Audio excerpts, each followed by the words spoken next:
The next one is online, and that's going to be Margaret Wagner.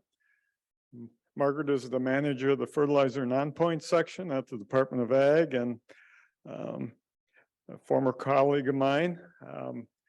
For those of you that don't know me, I spent most of my career working on nitrogen issues. In fact, to the point where some of my colleagues' nickname for me was Nitro. So with Margaret taking over for me, maybe we'll call her Nitro too. So this is going to be an online presentation, and welcome, Margaret. Thank you. I'll just do a quick sound check, Bruce, if you can hear me there. Maybe a thumbs up. Yeah, sounds good. Excellent. Thank you. Well, thanks for that introduction. And again, good afternoon. My name is Margaret Wagner, and I manage the fertilizer non-point section at the Minnesota Department of Agriculture. I really wish I could be there in person today, but came down with illness late last week, and I will just stay home and spare the rest of you. So despite being remote, I am really excited to talk today and provide an update on the groundwater protection rule here in Minnesota.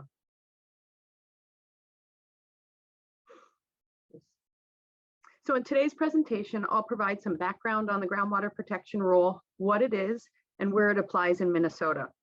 I'll explain some of the science and the context for the rule. However, one of my main points today, and what I hope to really convey, is that the rule is intended to be implemented with involvement from the agricultural community. Much of the work that our staff have been doing over the past 3 years is to evaluate the science and really engage our local partners. If you take one thing away, it's that there is real true value in partnerships in addressing this concern of nitrate in groundwater.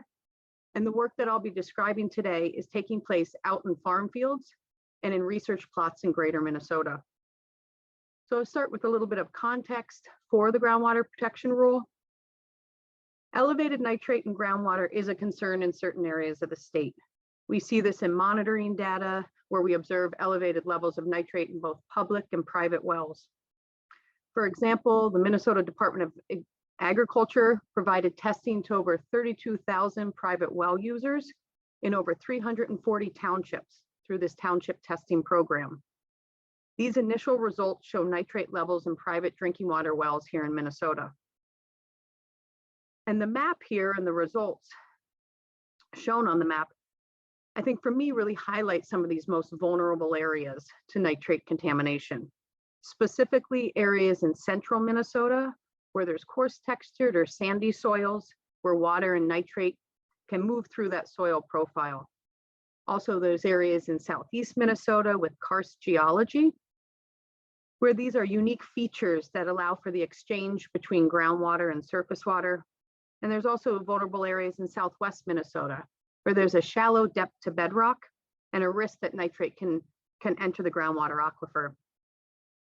So it is well understood that nitrate in groundwater is a challenge that starts with geology and soil texture, and it tends to often be a local or a regional issue. And for staff at the Department of Agriculture, when we talk about this issue, it's important to consider some of the basics, that crops need nitrogen and it's essential for crop development. Nitrogen uptake is not 100%, and some portion of nitrate in the nitrate form moves with soil water through the soil profile and into groundwater. This pathway for loss is emphasized in this circle, and our goal and the goal of the groundwater protection rule is to minimize the amount that leaches or is lost downward to groundwater. And we believe this is a challenge we face together in agriculture, and there is no simple solution.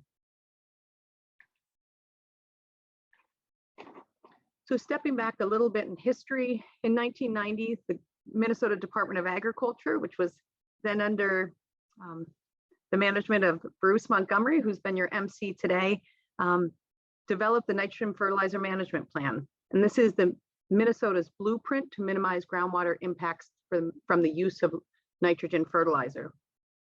And this plan was updated in 2015 with a lot of input from stakeholders and the ag community.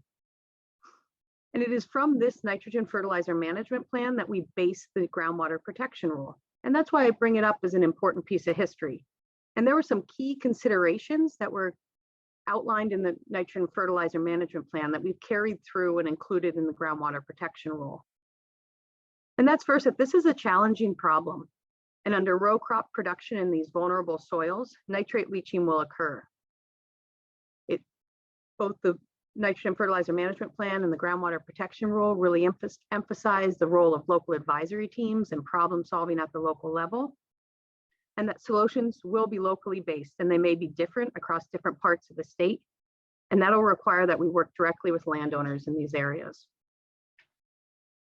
So throughout the presentation, you're going to hear me mention many times working together with the ag community, and the idea of local advisory teams that are made up of farmers, crop advisors, and other key stakeholders.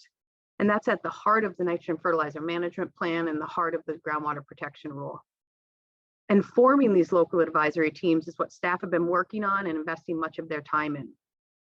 The next few slides, I'll really focus on what the rule says, looking at the language and the requirements of the rule.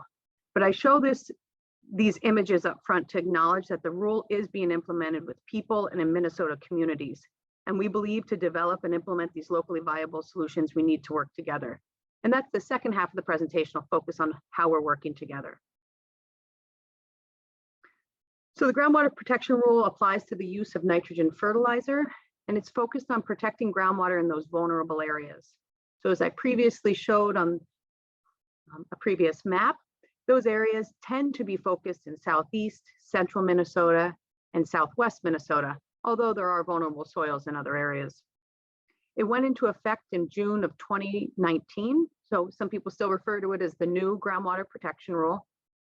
And prior to going into effect in 2019, there was a series of public listening sessions. There were informal and formal comment periods. So across the state, there are more than 15 listening sessions where we interacted with over 1,500 attendees and reviewed over 800 written comments that were submitted as part of the rule development process. And the Department of Agriculture made significant changes to the proposed rule based on the comments that were received. So the current groundwater protection rule contains 2 parts, and each part contains separate criteria and requirements. So part 1 of the rule focuses on nitrogen fertilizer application restrictions in the fall and on frozen soils. So those fall fertilizer and frozen soil restrictions apply to areas with vulnerable groundwater, which you can see on this map that those areas are highlighted in purple. Those are to indicate the areas where there's vulnerable soils and that fall fertilizer is restricted. And also the green, which is a little bit harder to see because those tend to be smaller areas, those are protection areas around community wells with elevated nitrate. And those are referred to as drinking water supply management areas, or DWSMAs, and I'll define that shortly. So fall fertilizer restrictions apply to about 15% of cropland in Minnesota. So again, this is focused in areas most vulnerable to contamination. And restrictions begin each year on September 1st. There's some exceptions, as I noted on the slide, so MAP and DAP applications in the fall as well as micronutrients, and then applications to specific crops. So violations for fall application in a restricted area is done on a complaint-driven process. There's an online form or a phone number where anyone can report a complaint or a violation to the restrictions. And then those are followed up by our incident response unit. And so we have received 1 complaint to date and have followed up and closed that investigation. We often get that question, specifically, how would someone that observed a fall fertilizer application make the Department of Agriculture aware of that? And we often get the question of how many we've received. So to date, we've just received 1 and we've moved through that complaint process. So there is an interactive map that's available online. I put the website at the top of this slide here. And this is a zoomable, again, interactive map where you can zoom into your farm field and see where this may apply in your area, either your township, your individual farm, or otherwise. And we received quite a lot of questions about this, phone calls, both landowners and retailers asking us to walk through this map, kind of zoom in and answer the question, is a piece of land or a farm field in or out of this restricted area? So this is available online. It's easy to use. You can zoom with just your mouse. We're creating additional maps that allow people to zoom into drinking water supply management areas at another resolution, adding township sections, as well as other boundaries that are identifiable and help people orient to their fields. So I encourage people, if you haven't looked at this map, it is available online at the website there, and I'll have websites at the end as well. So as I mentioned, the groundwater protection rule applies in drinking water supply management areas, or the acronym DWISMAs, with elevated nitrate nitrogen levels. And a DWISMA is the land area around a well that contributes the water to the well. Essentially, it's defined as a protection area for a drinking water source. So on this graphic, you can see that the area outlined in neon green is the DWISMA, or that is the drinking water supply management area.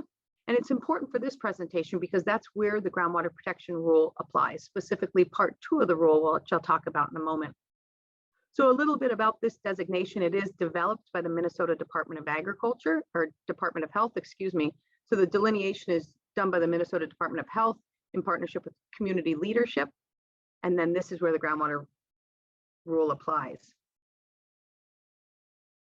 So quickly, I talked about part 1, which is about fall fertilizer restrictions. And we looked at that purple area of the map where fall fertilizer is restricted.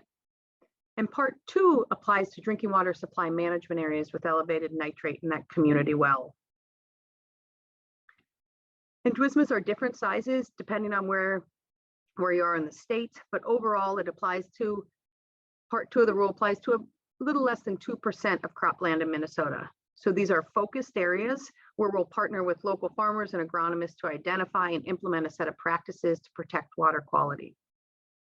And a map identifying DWISMAs that meet the criteria of the groundwater protection rule is published each year on January 15th and is always available on our website.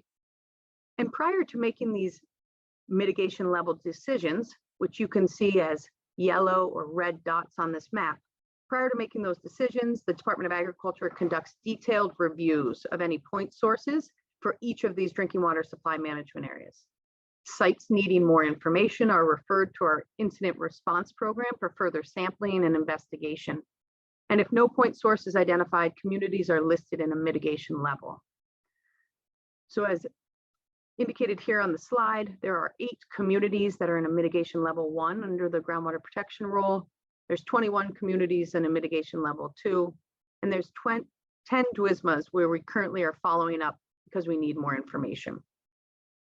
And those communities that need more information, they may be designated under a level 1 or 2 in a following year, or they may be removed if that's what the investigation determines.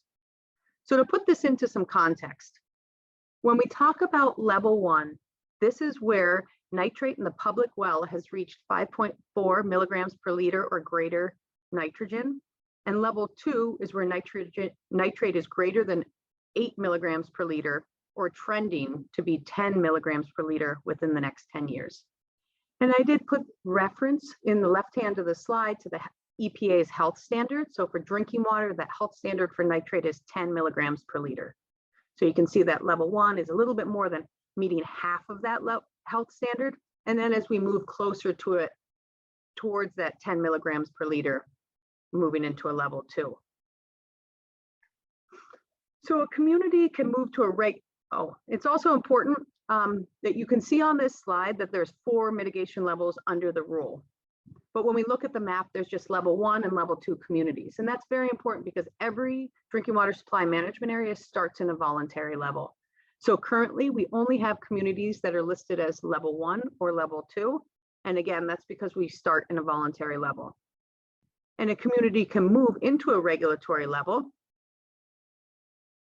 if under 2 conditions. First is if the BMPs or specific practices for that area are not adopted on 80% of the cropland. And we'll talk a lot about what those practices are in a minute. So if 80% of the cropland, excluding soybeans, have not adopted those practices, that can move a community from a level 2 to a level 3. Or if the nitrate in the public well gets statistically worse. So if that nitrate concentration is increasing statistically, again, that's the second criteria that can move a community to a regulatory level. And inversely, the community, I lost my last arrow. And conversely, a community can move to a level 1, and again, move down a level from a level 2 to a level 1 if the nitrate in the groundwater is below that 5.4 milligrams per liter or greater for a period of 10 years. There we go. So when we talk about BMPs, or a specific list of practices where we're working together with farmers to identify a specific list of practices, we are talking about the University of Minnesota's BMPs. And there's been a number of presentations, so I felt like that was a good lineup to today's presentation, really about those BMPs. We heard about those in Fabian's research update. Brad Carlson also referred to those BMPs and the updates that are happening. So these are based, the University of Minnesota's best management practices are based on years of research related to the 4 R's. It's really focused on that nitrogen rate, timing, placement, and source. And there's also science-based research on the use of nitrification inhibitors and slow release products. So these are regionally based and updated over time. And much of the research I'll continue to talk about helps to inform these, and in turn make sure that we're using the most up-to-date and science-based information available. So that was a quick overview of the rule, where it applies, what communities are currently designated under the groundwater protection rule, and the criteria that we use. The second half is how we go about implementing the groundwater protection rule. And this is where we have staff have really invested time developing and promoting agricultural practices and working directly with our local advisory teams to develop solutions. So when we talk about developing and promoting agricultural practices, that happens in a variety of ways. And this is different activities supported by the Department of Agriculture. So today's presentation, today's conference, as a supporter of today's conference, this is just one example of how we're promoting the BMPs and sharing information broadly. Another example is in Southeast Minnesota, where over the past 7 years, over 275 farmers and crop advisors have participated in on-farm nitrogen trials and compared rates and timing of nitrogen applications locally. They're really testing the BMPs under local conditions and using the on-farm approach that we heard about in an earlier presentation. In recent years, the MDA and partners have supported 12 applied research projects and 13 on-farm projects. This includes working with U of M partners in Southeast Minnesota to evaluate rates and timing BMPs. It also includes work at the Rochelle Research Farm and supporting research as the basis of updating the irrigation BMPs. The Department of Agriculture supports an existing network of 14 weather stations and a soil temperature network to provide farmers real-time information for agronomic decision-making. And we have a proposal right now to expand this network to reach even more areas of Minnesota. So this is just a few of the types of research that is used when we talk about updates to the statewide nitrogen fertilizer and irrigation BMPs. So again, it's really based on research that's done here in Minnesota in the past few years. So earlier in the presentation, I mentioned that local advisory teams are working together to develop a list of practices for an area. So these local advisory teams are at the heart of the work that we do. And illustrated in this slide is to say behind the local advisory teams is a whole lot of research, demonstration, and very technical work that we support. And we support that process to really make informed decisions. So as I talk about a few of these activities here listed on the slide, the idea here is that we're asking these questions and then bringing the information back to teams as we're making decisions and informing specific lists of practices for these areas that are impacted by nitrate. So we have ongoing programs on this list. I won't go through all of them. I acknowledge there's a variety of activities, but we do have some ongoing programs like the Nutrient Management Initiative, where farmers and crop advisors can work together to evaluate nitrogen rates or timing on their own farm. We have new funding opportunities that we were able to target and bring funding here to Minnesota for specific practices. And then we have research projects, as I mentioned, at the Rochelle Farm in Westport, Minnesota. And that's really a hub of research in central Minnesota. So we're supporting a lot of work there to reflect those local conditions and That work is related to nutrient management as well as irrigation and being used directly to update the irrigation research and BMPs. And we have some specific projects in Southeast Minnesota, again, answering some questions that are relevant to those local conditions. Just listed a few of those here. So looking at the pre-plant nitrate test and the applicability in different areas of the state. And again, much of this work's done in partnership, either with local farmers, University of Minnesota, or other key partners. We also use robust computer modeling to compare practices and their nitrate reduction potential. Working with the University of Minnesota, these models have been validated and calibrated here in Minnesota, and they're based on current management practices. We invest time to understand the current management practices in order to identify opportunities for to reduce nitrate loss. We're also monitoring water at various scales, both regionally and site specific, and looking at trends over time. And we support tools like an Ag Weather Network and the recently developed cover crop guide for Minnesota. So there's a lot on this slide, but the takeaway is that we're investing to make science-based decisions and an informed decision-making process. And we're bringing this back as we talk to others about these practices. And we're doing all of this in partnership across the state. We work with over 40 soil and water conservation districts to evaluate BMPs, work on nutrient and irrigation management, as well as to implement the rule. We work with cities and counties, individual farmers and crop advisors, the University of Minnesota and University of Minnesota Extension, commodity groups, as well as other state and federal agencies. And over the past, so as mentioned, a key way that farmers and crop advisors that are in the impacted area can get involved is through a local advisory team. The Department of Agriculture will form one team in each of our level 2 DWISMAs. So currently looking at 20 communities across the state. And these groups vary in size depending on the area and often consist of 7 to 8 members on each team. They're mainly made up of farmers, agronomists, and others that make land management decisions in the DWISMA. They share information about local practices and advise the Department of Agriculture on the development of a list of BMPs for the area. So over the past 2 years, most local advisory teams have been formed and already met. There are over 14 teams that are formed and meeting across the state. As far as the process, staff share information and initially spend time answering questions. In a few instances, we've initiated a study to dig further into a topic with a local advisory team. Topics discussed include current practices in the area, feasibility of adopting additional practices, lag time to groundwater, and funding for new practices. We take a lot of time to discuss current practices in the area, and then that's used in our computer modeling to compare different scenarios. And that's just one tool we use to develop strategies that can be protective of groundwater.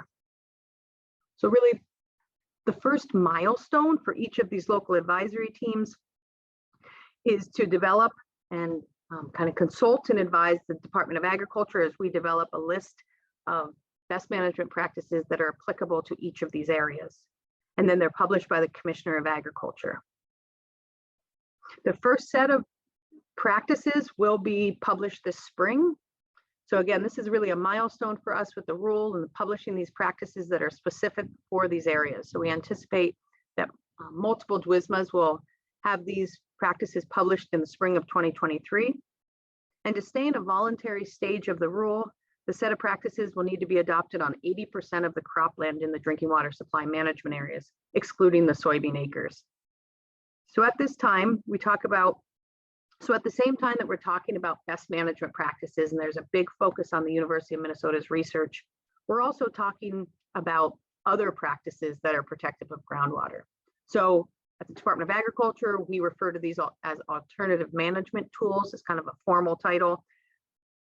And these are practices like cover crops, perennials, land conservation programs, precision nitrogen management, or even extended crop rotations, like we heard about in the last presentation.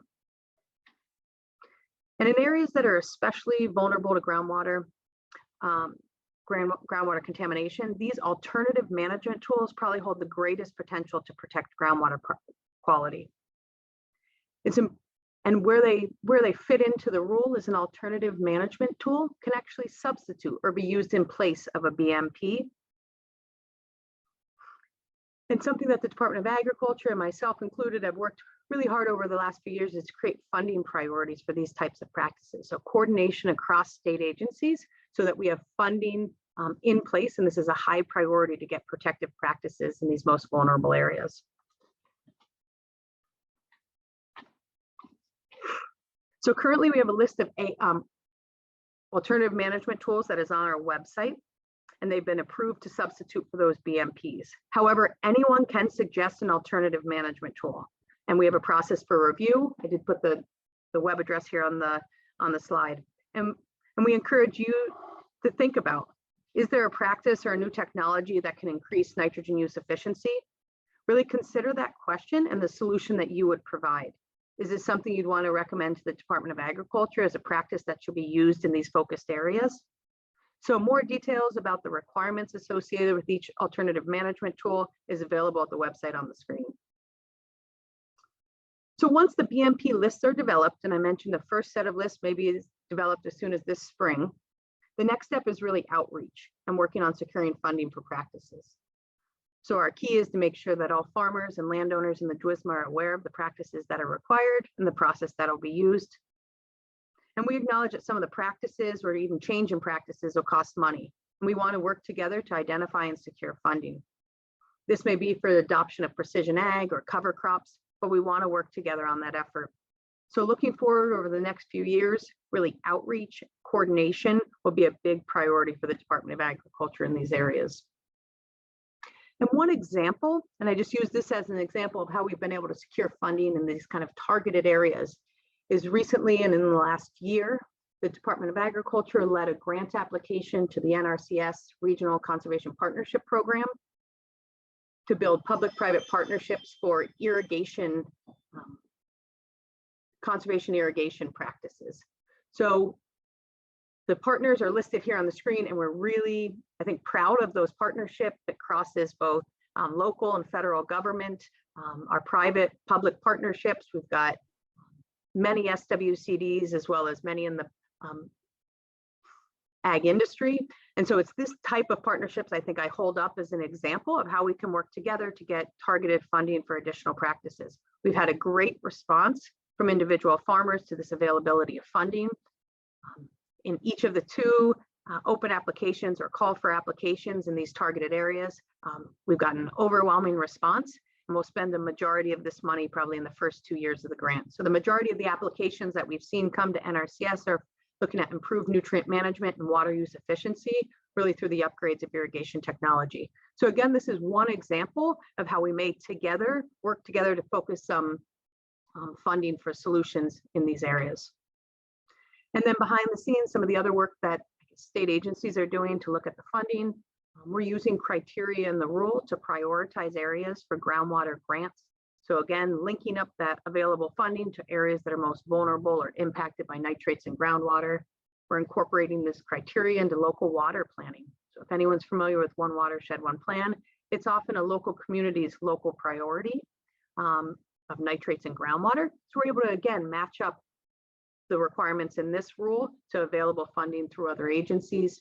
And as illustrated in the last slide, we partnered on grant applications, and we'll continue to do that.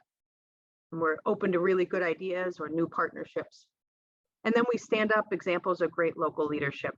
I joke that not every great idea has to be our idea, that some of the best ideas and solutions come from our partners in these areas, many of the local governments and cities that have been working on these issues for a long time, along with landowners. And we stand alongside those partners and really encourage and look to support those solutions.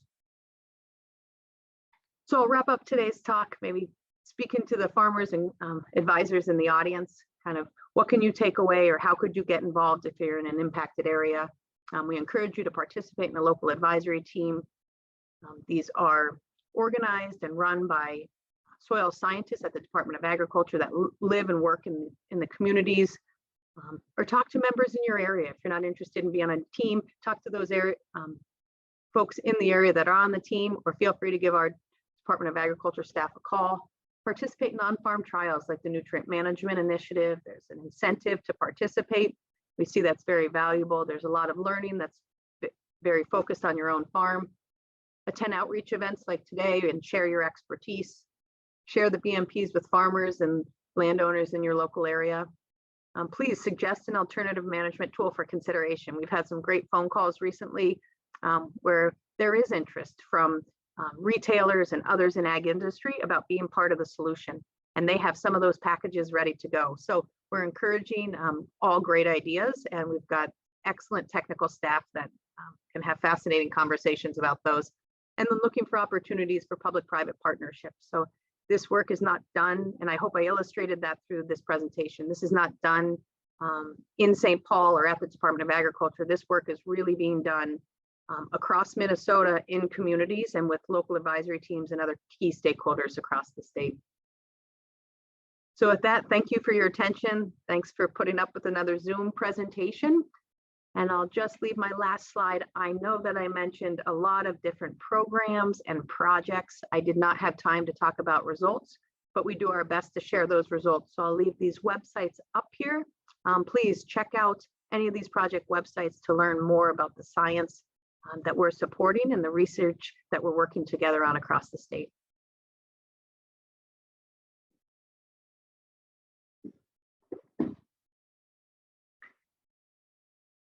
And I'll look to Slido to see if there's any questions.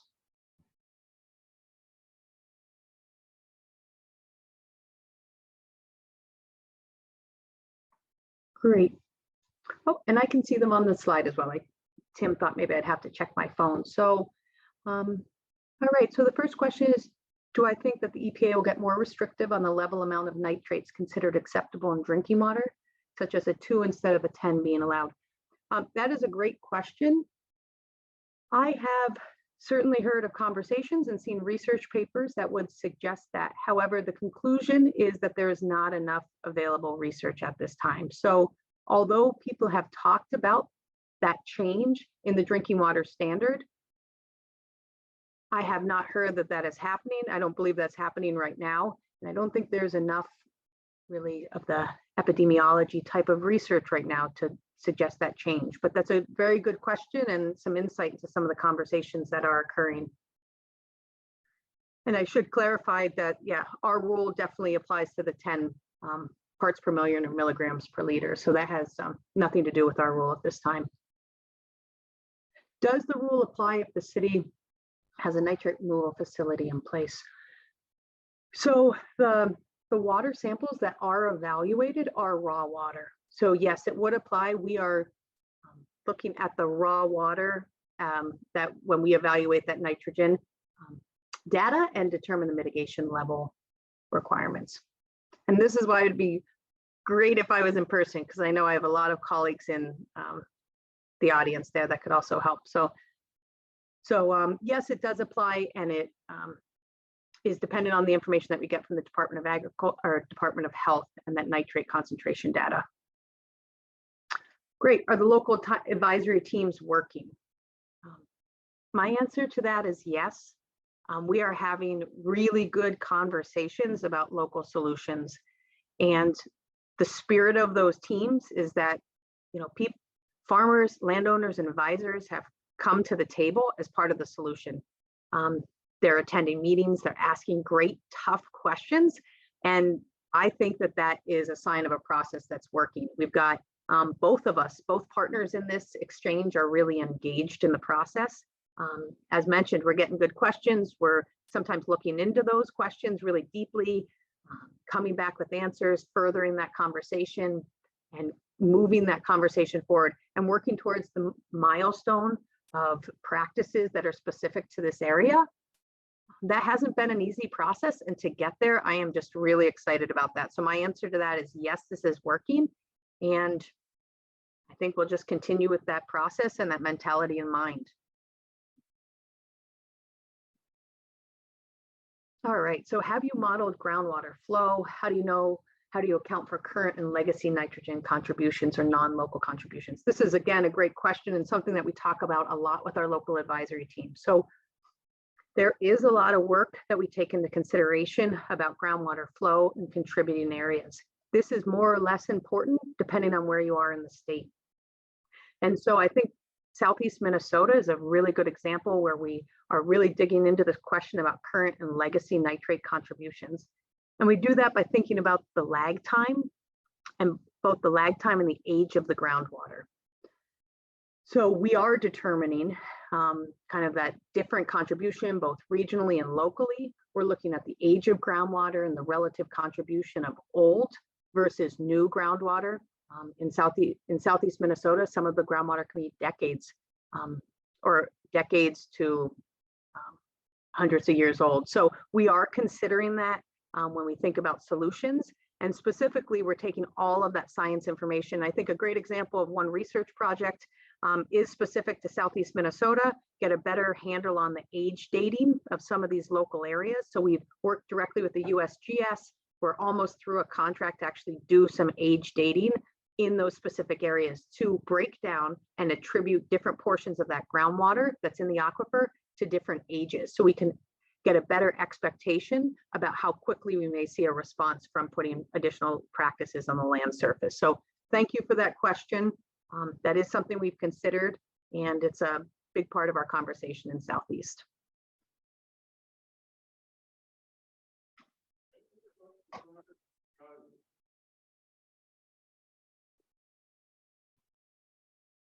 All right, well, thank you, Margaret. Excellent.